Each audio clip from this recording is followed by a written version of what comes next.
Hello guys, welcome to Diamond Classes. आज मैं यहाँ पे क्लास 12 का चैप्टर फर्स्ट कवर करने वाली हूँ, that is reproduction in organism. ठीक है, तो चैप्टर को स्टार्ट करने से पहले एक छोटा सा रिक्वेस्ट कर देती हूँ, जो नीचे लाल वाला बटन है उसको दबा के आप मेरे चैनल को सब्सक्राइब कर लीजिए। ठीक है, और जो बेल आइकन है उसको प्रेस कर लीजिए ताकि आपको नोटिफिकेशन मिलती रहे।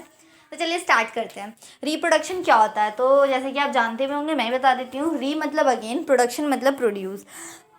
एक ऑलरेडी एग्जिस्टिंग इंडिविजुअल नए ऑर्गेनिज्म को प्रोड्यूस करता है, उसी को हम क्या बोलते हैं, रिप्रोडक्शन बोलते हैं। ठीक है, तो ऑलरेडी एग्जिस्टिंग इंडिविजुअल जो नए इंडिविजुअल्स को, नए ऑर्गेनिज्म को प्रोड्यूस करता है, उसी को बोलते हैं रिप्रोडक्शन। ठीक है, तो चलिए हम चैप्टर पे आते हैं।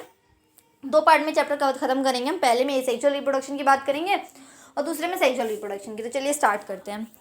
Each and every organism can live only a certain period of time. जी बिल्कुल सही बात है, हर ऑर्गेनिज्म एक सर्टेन पीरियड ऑफ टाइम के लिए जिंदा रहता है। एक मतलब हमारा लाइफ साइकिल है कि हाँ, हम इसके बाद हमारी डेथ हो जानी है। ऐसा तो नहीं है कि हम अमर हैं, मैं तो पूरी ज़िंदगी जब तक अर्थ है ना तब तक जीऊँगा, ऐसा तो बिल्कुल नहीं हो सकता। हमारी जो एज है वो रिस्ट्रिक्टेड है, मतलब एक पर्टिकुलर टाइम तक ही हम जिंदा रह सकते हैं, तो यही बोला है। तो जो पीरियड होता है, आगे लाइन क्या कह रहा है, the period from birth to the natural death of an organism represent its life span. जो पीरियड होता है कहाँ से लेके, बर्थ से लेके नेचुरल डेथ तक का, वो क्या बताता है, हमारी लाइफ स्पैन। क्या बताता है, life span. The period from birth to the natural death represent life span. अब एक क्वेश्चन छोटा सा मैं आप लोगों से पूछ ही लेती हूँ कि आखिर ह्यूमन बींग्स की लाइफ स्पैन एवरेज कितनी होती है। बताइए बताइए, सस्ती में पढ़ा होगा 10th में, आइडिया है कुछ? 65 ईयर्स। कमेंट कीजिएगा, जिसको नहीं पता वो जान लीजिए 65 ईयर्स होती है। ठीक है, अब मैं आगे आपको बता दूँ, जो लाइफ स्पैन होती है वो हर ऑर्गेनिज्म की अलग अलग होती है। ऐसा नहीं कि मैं 65 साल जी रही तो वो भी 65 साल ही जिएगा, या मैं 10 साल जी रही हूँ तो वो भी 10 साल ही जिएगा, ऐसा बिल्कुल नहीं होता। ध्यान रखिएगा, ऐसा बिल्कुल नहीं होता। लाइफ स्पैन जो होती है वो हर ऑर्गेनिज्म की वैरी करती रहती है। कैसे वैरी करती है बताती हूँ मैं आपको। वो कभी भी शेप पे डिपेंड नहीं होती, साइज पे डिपेंड नहीं होती कि अच्छा वो इतना बड़ा है तो वो 200 साल जिएगा, मैं तो छोटू सा हूँ तो मैं 2 दिन ही जीऊँगा, ऐसा बिल्कुल नहीं होता। लाइफ स्पैन कभी भी शेप और साइज पे डिपेंड नहीं करती है। एग्जाम्पल सुन लीजिए, क्रो जानते हो, कौआ, और पैरट हमारा मिट्ठू तोता, जानते ही होंगे। ये दोनों का साइज जो है वो लगभग सेम होता है, सेम होता है नहीं होता। लेकिन भैया क्रो तो 15 साल ही जी रहा है और पैरट 140 साल जी रहा है, हमसे भी ज़्यादा जी रहा है। बताओ, नाइंसाफ़ी कर रहा है ना, हमसे भी डबल एज तक जी रहा है बिल्कुल। तो इससे हमें पता चलता है जो लाइफ स्पैन होती है वो किस पे डिपेंड नहीं करता, शेप और साइज पे बिल्कुल भी डिपेंड नहीं करता। ठीक है, आगे हमारा बोला है हर इंसान का एक मतलब पीरियड होता है, हम ऊपर ही बता चुके हैं। इंसान जिंदा होता है, डेथ का एक मतलब एज होती है, इंसान मर जाता है। हम इमॉर्टल नहीं होते, लेकिन कुछ ऑर्गेनिज्म इमॉर्टल भी होते हैं भाई। कौन से ऑर्गेनिज्म इमॉर्टल होते हैं, सोचिए सोचिए। हाँ बिल्कुल सही, एनसीईआरटी पढ़ी होगी तो पता होगा, सिंगल सेल्ड ऑर्गेनिज्म, वो इमॉर्टल होते हैं। ठीक है, मरते नहीं है कभी भी। ठीक है, अब मैंने आपको ऊपर इतना सारा बता तो दिया, क्या रिप्रोडक्शन बता दिया मैंने कि अपने जैसे दूसरे बनाना रिप्रोडक्शन होता है। ऑलरेडी एग्जिस्टिंग इंडिविजुअल नए इंडिविजुअल प्रोड्यूस करता है, वो रिप्रोडक्शन होता है। लेकिन अब आप लोग के दिमाग में हो रहा हम तो नहीं रिप्रोड्यूस कर रहे, दिक्कत क्या हो गई, हम नहीं कर रहे रिप्रोड्यूस, हम तो है ना, हम नहीं रिप्रोड्यूस करेंगे तो क्या हो गया। सोचिए, आप रिप्रोड्यूस नहीं करेंगे, आप इमॉर्टल नहीं है, अमर नहीं है, रिप्रोड्यूस भी नहीं करेंगे, आपकी स्पीशीज़ वैनिश हो जानी है, आप मर जाओगे। आपको तो पता है कि हम इमॉर्टल नहीं है, एक पर्टिकुलर एज के बाद हमारी डेथ हो जानी है, हमें मर जाना है। अगर हम रिप्रोड्यूस नहीं करेंगे तो हमारी पूरी की पूरी स्पीशीज़ वैनिश हो जाएगी। तो इसका आंसर है कि रिप्रोडक्शन क्यों जरूरी है, to maintain continuity of species की कंटिन्यूटी को बढ़ाए रखने के लिए रिप्रोडक्शन ज़रूरी है। रिप्रोड्यूस नहीं करेंगे भाई, हमारी पूरी की पूरी स्पीशीज़ वैनिश हो जाएगी। सिर्फ हमारी ही नहीं, चलो मैं कुत्ते की बात कर लेती हूँ, अपनी स्पीशीज़ क्यों वैनिश करना, चलो कुत्तों पे आते हैं। डॉग्स हैं, मान लो डॉग्स रिप्रोड्यूस सेक्सुअली। ध्यान रखिए, कोई ये ना कहते कि डॉग्स रिप्रोड्यूस सेक्सुअली, नहीं भाई, डॉग्स में 2 पेरेंट इन्वॉल्व होते हैं, मेल और फीमेल, सेक्सुअली रिप्रोड्यूस करता है। ठीक है, अब मान लीजिए डॉग्स जो है वो रिप्रोड्यूस करना बंद कर देगा, कहते नहीं हम तो साधु बन गए, हम रिप्रोड्यूस नहीं करेंगे। क्या होगा, डॉग से पूरी की पूरी स्पीशीज़ वैनिश हो जाएगी। इसीलिए रिप्रोडक्शन जो है बहुत ही इंपॉर्टेंट प्रोसेस है। किस लिए, to maintain species, to maintain continuity of life. भाई हमारी जनरेशन आफ्टर जनरेशन हमें जिंदा रहना है, हमें अगली जनरेशन भी तो दिखानी है, इसके लिए हमें रिप्रोड्यूस करना पड़ेगा। चलिए अब ये थोड़ा सा देख लीजिएगा, लाइफ स्पैन वाला इस पेज पे दिया हुआ है, आप अपनी बुक्स में देख लीजिएगा। मैं आगे चलती हूँ, रिप्रोडक्शन आता है। रिप्रोडक्शन क्या होता है, पहले पढ़ा, थोड़ा सा यहाँ डिटेल में पढ़ेंगे। Reproduction define as a biological process, एक बायोलॉजिकल प्रोसेस है जिसमें ऑलरेडी एग्जिस्टिंग इंडिविजुअल नए इंडिविजुअल को जन्म देता है। पहले से जो इंडिविजुअल है वो नए इंडिविजुअल को जन्म देगा अपने ही तरह के, यहाँ लिखा है ऑफ इट्स ओन काइंड, अपने ही जैसे। ऐसा क्यों बोला है, अपने ही जैसे क्यों बोला है? आपने देखा है कभी इंसान को कुत्ता पैदा हो, ऐसा होता है? नहीं होता। कुत्ता बिल्ली पैदा कर दे, ऐसा नहीं हो सकता। तो रिप्रोडक्शन में ये तो हमेशा आप ध्यान रखिएगा कि अगर इंसान है तो वो इंसान ही प्रोड्यूस करेगा, एलिफेंट है तो वो एलिफेंट ही प्रोड्यूस करेगा, डॉग है तो वो डॉग ही प्रोड्यूस। ऐसा नहीं होगा कि डॉग का बच्चा कैट हो गया, बिल्कुल नहीं, ध्यान रखिएगा ये बात, इसीलिए यहाँ लिखा हुआ है। जो ऑफस्प्रिंग हमने प्रोड्यूस किया क्या होगा, वो ग्रो करेंगे, मैच्योर होंगे, फिर वो रिप्रोड्यूस करेंगे। ओके, जो हमने ऑफस्प्रिंग प्रोड्यूस करे वो ग्रो करेंगे, बड़े होंगे, मैच्योर होंगे, फिर उन्हें भी रिप्रोड्यूस करना है। ठीक है, तो यहाँ एक साइकिल है, किसकी साइकिल है, जन्म लिए, बर्थ, ग्रोथ और डेथ, एक साइकिल चल रहा है, बर्थ, ग्रोथ और डेथ। ठीक है, फिर से यहाँ वही क्वेश्चन मैं पहले बता चुकी हूँ, रिप्रोडक्शन क्यों जरूरी है, अगली लाइन में लिखा हुआ है, reproduction enables continuity of species generation after generation. Reproduction क्या करता है, हमारी प्रजाति को जनरेशन आफ्टर जनरेशन मेंटेन रखने के लिए, ताकि हम अगले जनरेशन में भी सीन हो, हम दिखें। ऐसा ना हो कि हम अगले जनरेशन में दिखना ही बंद हो जाए, इसीलिए रिप्रोडक्शन ज़रूरी है। ठीक है, अब मैं आगे बात करती हूँ। रिप्रोडक्शन जो है वो 2 तरह का होता है, यहाँ पे थोड़ा सा लिखा है, पढ़ लीजिएगा, इतना इंपॉर्टेंट नहीं है जो मैं पढ़ाऊँ, मतलब एनसीईआरटी की लाइनें चले पढ़ा ही देती हूँ, क्या भी आप भी कहेंगे।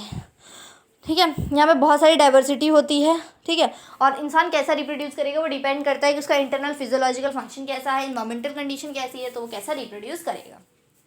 ठीक है, अब आगे आते हैं। रिप्रोडक्शन 2 तरह का होता है, एसेक्सुअल रिप्रोडक्शन, सेक्सुअल रिप्रोडक्शन। ये मैं किस बिहाफ पे बता रही हूँ, on the type of parent, कितनी तरह के गैमेट्स इन्वॉल्व होते हैं उस बिहाफ पे बता रही हूँ कि रिप्रोडक्शन एसेक्सुअल होता है और सेक्सुअल होता है। एसेक्सुअल रिप्रोडक्शन बोले तो एसेक्सुअल मतलब हम कैसे, आप बता सकते हैं हम कैसे रिप्रोड्यूस होते हैं, सेक्सुअली और एसेक्सुअली, कमेंट बॉक्स में बताइएगा कि हम कैसे रिप्रोड्यूस हो सकते हैं, एसेक्सुअली और सेक्सुअली।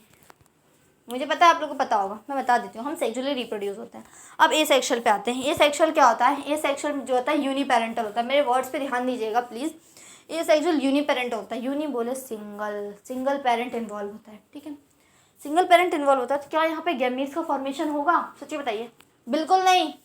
फर्टिलाइजेशन होगी, फ्यूजन होगा गैमीट्स का, बिल्कुल नहीं। तो हम कह सकते हैं एसेक्सुअल में ना ही गैमेटोजेनेसिस होती है, ना ही फर्टिलाइजेशन होती है। ठीक है, और यूनिपेरेंटल होता है, 2 पेरेंट इन्वॉल्व नहीं है। मियोसिस होगी, नहीं होगी, सॉरी मियोसिस नहीं होगी। जब आप कहेंगे नहीं हो रही तो मत हो ना, हम तो माइटोसिस कर लेंगे, क्या दिक्कत है। ठीक है, कर लीजिएगा, कोई दिक्कत नहीं है, लेकिन मियोसिस ना होने से एक दिक्कत है। आपने पढ़ा होगा मियोसिस के प्रोफेस फर्स्ट में जो हमारा पैकेटीन होता है, वहाँ पे रिकॉम्बिनेशन होता है, क्रॉसिंग ओवर होती है, जिसकी वजह से वेरिएशंस आता है। इससे वेरिएशन नहीं आएंगे तो मियोसिस नहीं होगी, वेरिएशन नहीं आएंगे, और जो ऑफस्प्रिंग आएंगे वो एग्जैक्ट कॉपी होंगे किसके, अपने पेरेंट्स के। ठीक है, हम उनको टर्म बोल देते हैं क्लोन। मैंने ये सेक्सुअल रिप्रोडक्शन के बारे में आपको जो बताया दोबारा रिपीट कर रही हूँ। ये सेक्सुअल यूनिपेरेंटल होता है, मियोसिस नहीं होती, ना ही गैमेट का फॉर्मेशन होता है, ना ही फर्टिलाइजेशन होती है, एग्जैक्ट कॉपीज होते हैं पेरेंट्स की, और वेरिएशन नहीं आती। ठीक है, अब बोल रहे वेरिएशन नहीं आ रही तो दिक्कत क्या है, रिप्रोडक्शन तो हो रही है, हमारी स्पीशीज मेंटेन रहेगी, क्या दिक्कत है। वेरिएशन नहीं आएंगे, वेरिएशन की वजह से ही तो हम आगे सर्वाइव कर पाते हैं। जो बॉडी वेरिएशन क्या होते हैं, स्लो चेंजेस, जो ग्रेजुअल चेंजेस होता है बॉडी में, वही होता है वेरिएशन। वेरिएशंस की वजह से तो हम आगे सर्वाइव कर पाते हैं, तो वेरिएशन एसेंशियल है। ठीक है, अब आगे हम बात करते हैं सेक्सुअल रिप्रोडक्शन की। सेक्सुअल रिप्रोडक्शन क्या होता है, सेक्सुअल रिप्रोडक्शन में यूनिपेरेंटल होता है, बायपेरेंटल होता है। Not my point, it's uniparental and biparental. ठीक है, अब आप कहेंगे मैंने पहले तो बताया कि जो ए सेक्सुअल होता है वो यूनिपेरेंटल होता है, अब मैं कह रही हूँ सेक्सुअल भी यूनिपेरेंटल होता है, कैसे समझिएगा, मैं बताऊंगी। सेक्सुअल में पहले जो बोल रही हूँ वो आगे समझ लीजिए, मैं यूनिपेरेंटल और बायपेरेंटल वाला कंसेप्ट भी बिल्कुल क्लियर करूँगी। ठीक है, सेक्सुअल रिप्रोडक्शन में क्या होता है, गैमीटोजेनेसिस भी होती है, गैमीट का फॉर्मेशन भी होता है, और फ्यूजन भी हो सकता है। तो हम कह सकते हैं सेक्सुअल रिप्रोडक्शन में क्या होता है, गैमीटोजेनेसिस भी होती है और फर्टिलाइजेशन भी होती है। ठीक है, अब मैं आगे आती हूँ, मैंने आपको ये क्लियर कर दिया, गैमेटोजेनेसिस भी होगी, फर्टिलाइजेशन भी होगी। सेक्सुअल रिप्रोडक्शन में मियोसिस भी होगी, मियोसिस भी होगी तो क्रॉसिंग ओवर होगी, क्रॉसिंग ओवर होगी तो वेरिएशंस आएंगे, वेरिएशंस आएंगे, जो पेरेंट्स होंगे वो अपने एग्जैक्ट, मतलब जो ऑफस्प्रिंग होगी वो एग्जैक्ट कॉपी नहीं होंगे पेरेंट्स को। लगता है ज़्यादा बोल दिया, दोबारा से बताती हूँ। सेक्सुअल रिप्रोडक्शन में यूनिपेरेंटल होगा, बायपेरेंटल होगा। मैं यूनिपेरेंटल बायपेरेंटल का कंसेप्ट आपको आगे क्लियर करूँगी। सेक्सुअल रिप्रोडक्शन यूनिपेरेंटल होगा, बायपेरेंटल होगा। ठीक है, मैंने बता दिया आपको। मियोसिस होगी तो क्रॉसिंग ओवर होगा, क्रॉसिंग ओवर होगा तो वेरिएशंस आएंगे, नए वेरिएशन जन्म लेंगे। आगे समझ में, जो बच्चे होंगे वो अपने पेरेंट्स की एग्जैक्ट कॉपीज नहीं होंगे। आगे समझ में, ठीक है। मैंने बोला सेक्सुअल रिप्रोडक्शन में गैमीट का फॉर्मेशन होगा, यानी और फ्यूजन भी होगा, यानी मैं कह सकती हूँ सेक्सुअल रिप्रोडक्शन में गैमेटोजेनेसिस भी होगी और फर्टिलाइजेशन भी होगी। आ रहा है समझ में मेरी बात, ठीक है। अब जो बोला था मैंने समझाने को वो समझा देती हूँ। मैंने बोला था ये यूनिपेरेंटल भी होता है, बायपेरेंटल भी होता है। सोच रहे होंगे कि यूनिपेरेंटल कैसे। हर्मेफ्रोडाइट का नाम सुना है? हर्मेफ्रोडाइट 10th पढ़ के आऊँगा तो ज़रूर सुना होगा यार, नहीं सुना तो मैं सुना देती हूँ। हर्मेफ्रोडाइट वो होता है जिसमें मेल और फीमेल दोनों एक ही प्रेजेंट होता है, इसीलिए बोल रही मैं यूनिपेरेंटल होता है मोनोइशियस के केस में, बाइसेक्सुअल के केस में। यार क्लियर हो गया? अब चलते हैं एसेक्सुअल रिप्रोडक्शन को थोड़ा डिटेल में पढ़ते हैं। अब मैं आपसे पूछूं which one is best, sexual और एसेक्सुअल, बता सकते हैं? ऑफ कोर्स यार सेक्सुअल इज बेस्ट, ऐसे बेस्ट और मैं वो तो नहीं कह सकती। चलिए आगे चलते हैं। ये सेक्सुअल, लेकिन सेक्सुअल इसलिए अच्छा है क्योंकि वेरिएशंस आती हैं जिसकी वजह से हम आगे सर्वाइव कर सकते हैं। आगे चलते हैं। That is our asexual reproduction. Asexual reproduction को थोड़ा डिटेल में पढ़ेंगे। In this method a single individual is capable of producing offspring, as a result the offspring data produce are not only identical to one but exact copies. मैंने बताया asexual reproduction में single parent involve होता है, और ये भी कह रहा है जो पेरेंट्स होते हैं सिर्फ आइडेंटिकल, मतलब उसके जैसे दिखते ही नहीं है, एग्जैक्ट कॉपीज होते हैं भाई, फोटो कॉपी करके निकाला होता है, क्लोन्स होते हैं। ठीक है, टर्म क्लोन क्यों यूज़ किया है ये भी देख लीजिए। The term clone is use to describe such morphological and genetical similar individual. वो मॉर्फोलॉजिकली भी और जेनेटिकली भी, मॉर्फोलॉजिकल मतलब अपीयरेंस, जेनेटिकली मतलब शरीर के जीन्स भी, अंदर के जीन्स वो सिमिलर होता है, इसीलिए हम बोलते हैं उन्हें क्लोन्स। ठीक है, ये किसका एग्जाम्पल है? ईस्ट का एग्जाम्पल है, बडिंग इन ईस्ट, ईस्ट में बडिंग देख लीजिए। आगे चलते हैं। Let us see how wide spread asexual reproduction is among different groups of organism.